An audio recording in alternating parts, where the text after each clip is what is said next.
Let me first ask Mr. Ansbach. Mr. Ansbach, have you made public all the members of your organization? No, ma'am, we have not. And why not? I think that's something that's going to change. We've discussed that. We've been asked about that. As the Senator may know, the Association of Settlement Companies does. That's our sister group. In the past, the leadership in our trade group candidly was concerned that publishing a list of members ended up being a subpoena list. We were concerned about that. Probably a genuine concern. Well, ma'am, we do think that we represent a lot of very good folks. But the reality is I think that these are good folks, and we have an agenda item on our conference this summer to talk about that. I think that all that should be published. Well, I'm looking at all the case studies, GAO's case studies, and I see that Prime Debt Services is a member of yours, American Debt Settlement Group is a member of yours. Credit Solutions of America I'm familiar with because our Attorney General has sued them. They're a member of yours. You have to understand that the premise of the business is offensive in this way. The premise is that when people are in debt and worried, they are more easily persuaded that someone can help them because they're desperate for help. And when someone tells them, you don't have to pay your bills anymore, and we're going to make a lot of your bills go away, that is like asking a 5-year-old if they want to get a Happy Meal. It is equivalent to that. And what is hard for me to understand is how your association thinks you can stop the inevitable march of regulation, lawsuits, enforcement actions, because I don't think you can produce statistics that show that you're helping anyone. I have prepared for this hearing. I'm not aware of any statistics that show that you've helped anyone. In fact, and let me ask Mr. Lehman this, it's my understanding, Mr. Lehman, that one of the problems in these lawsuits that are being brought by the Attorney Generals is the fights over discovery. That it has been very difficult to get the documents, to get the data, to be able to make sure that every fact is uncovered so that first, the members of Mr. Ansbach's organization have due process, but most importantly, whether or not these are civil cases for consumer action or whether or not these are criminal fraud cases.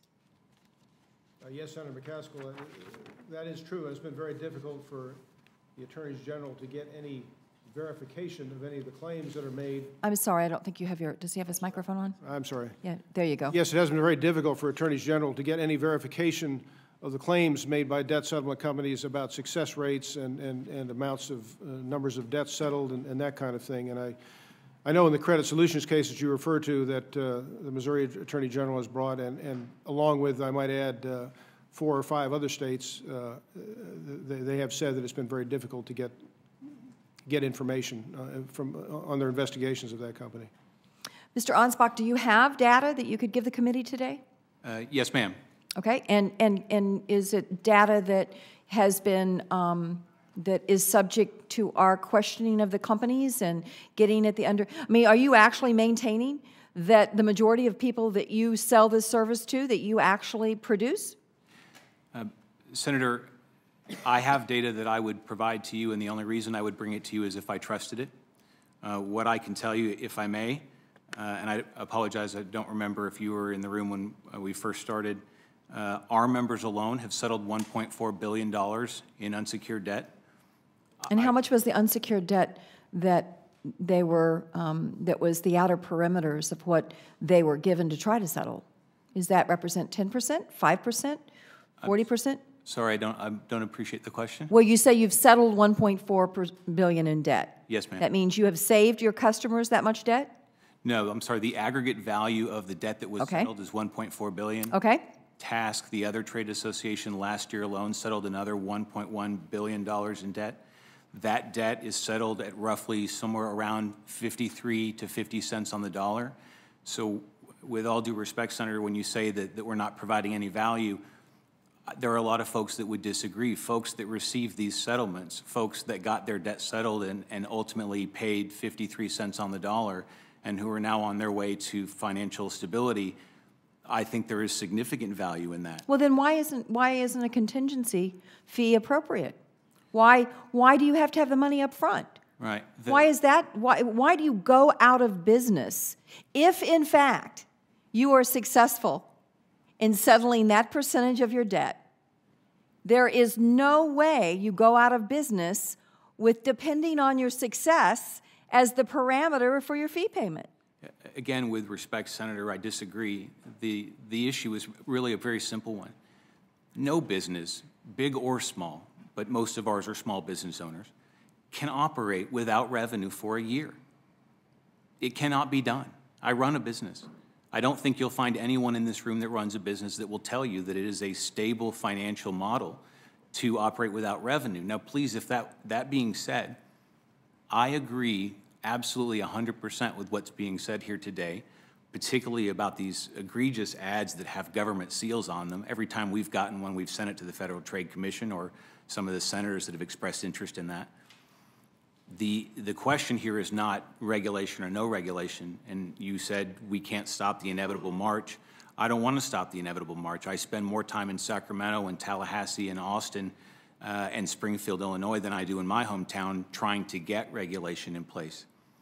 The question is, can we get regulation that will protect consumers from this very bad stuff, but still allow honest, ethical companies to provide the services? Well, you now have the premier auditing investigative agency in the world that has now determined that a number of your members engaged in flat-out fraud, uncontroverted facts.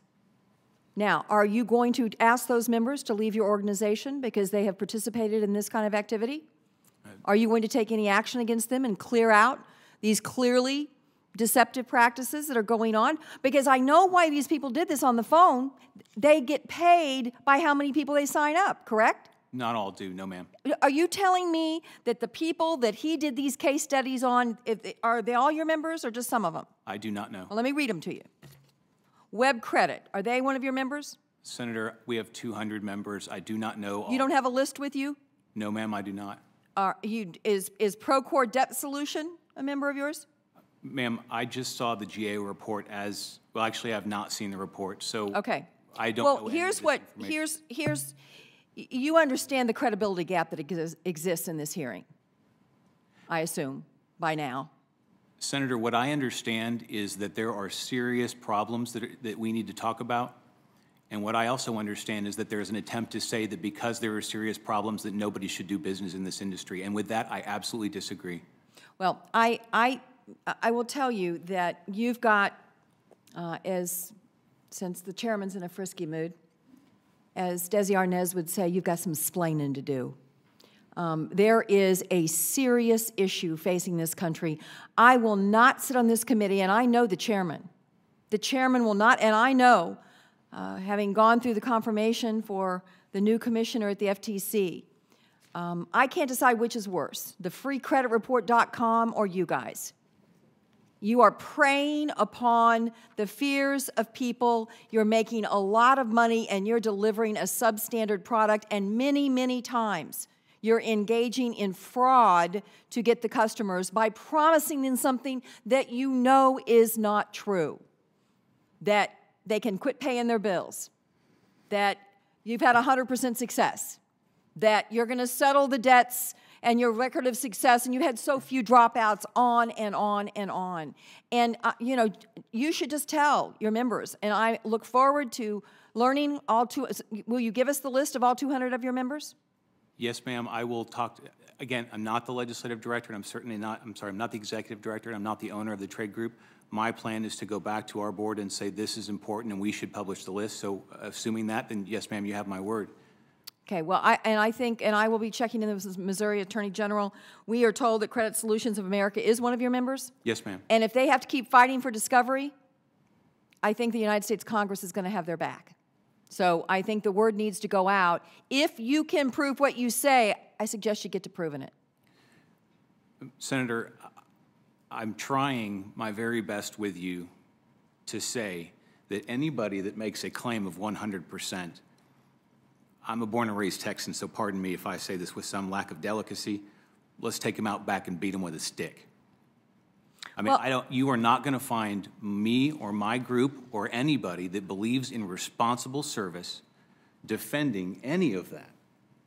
Now, what I would like to say to you, and I'm desperately trying, is to say to you, I have statistics, I have numbers, I even have some numbers that are specific to Missouri that show how much money we've saved consumers in Missouri.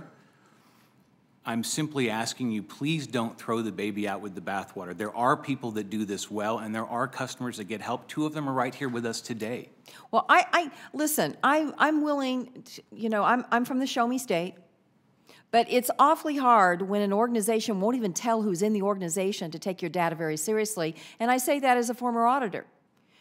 You've got to show the data, and you've got to let us look and let these attorney generals look and let the people that are trying to fight for consumers look, and they've got to get everything. And if what you're saying is true, you've got nothing to be afraid of. But it doesn't appear that way. It appears that everyone has circled the wagons. You've told your salespeople, close them, close them, close them. Get the money up front. If they drop out, don't worry about it. We've already made our money. That's what it looks like, Mr. Ansbach, and it looks that way to anybody with common sense. So I'm just giving you the challenge, and I know the chairman wouldn't have this hearing if he didn't feel the same way. I'm giving you the challenge and telling you if what you're saying is true, then you got to show us. Thank you, Mr. Chairman.